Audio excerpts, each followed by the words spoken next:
G20 network के साथ। जिस प्रकार आज आगमन हुआ प्रधानमंत्री नरेंद्र मोदी जी का और साथ साथ में उन्होंने कुछ कही और कुछ सुनी, पक्ष विपक्ष के तो होते हैं आरोप प्रत्यारोप, वो चलते रहे गठबंधन को लेकर। अब से दाव खेला गया गुड्डू लता वानखेड़े के ऊपर और वहीं पर कांग्रेस से दाव खेला गया चंद्रभूषण गुड्डू राजा के ऊपर। अब देखना होगा पक्ष विपक्ष में राजनीति किस ओर जाती है, जनता किस ओर भटकती है।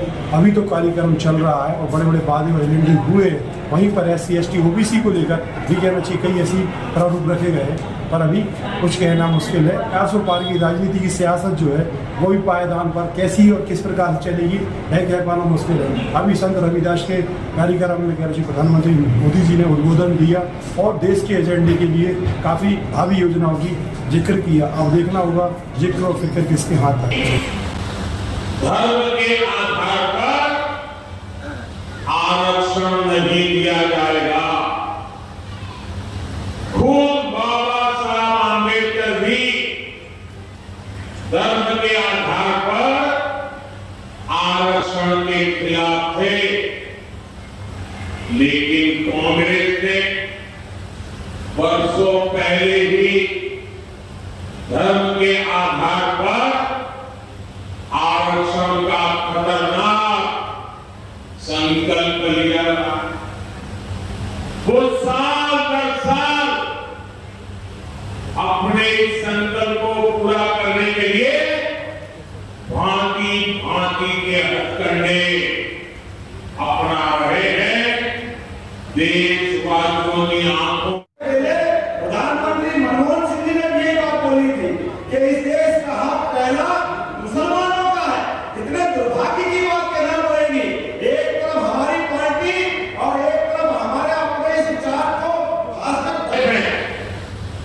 धर्म के आधार पर आरक्षण दिया और बाबा साहब आंबेडकर की पीठ में छुरा होगा,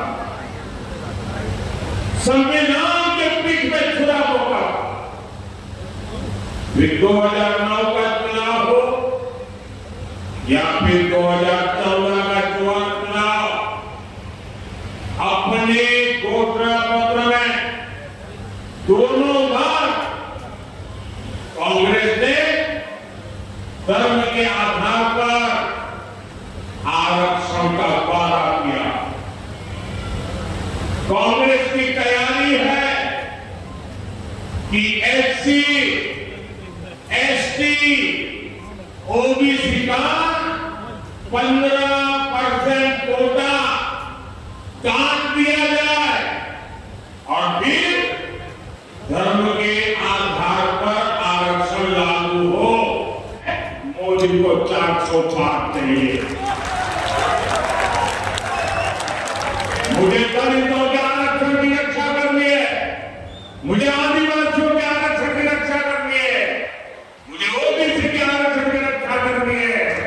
और मैं स्वयं समाज से आया हूं, इतने पर ही नहीं रुक रही कांग्रेस। आपकी संपत्ति भी छीनना चाहती है। आपके लॉकर में क्या पड़ा है वो खोज के निकालेंगे, आपके घर में क्या पड़ा है वो खोज के निकालेंगे। अगर माता और बहनों ने थोड़ी पूंजी बचाई होगी और अनाज के डिब्बे में रखती है तो एक्सरे करके वो भी खोज के निकालेंगे। लॉकर में रखे आपके गहरे हो, महिलाओं का। कांग्रेस के नेताओं ने कहा था कि रविदास मंदिर बनाने से अच्छा था कि हम कुछ और बन जाता। इतनी नफरत है कांग्रेस को एक महान दलित संत का मंदिर भी बर्दाश्त नहीं होगा। ऐसी सोच वाली कांग्रेस को MP से दूर रखने में ही भलाई है।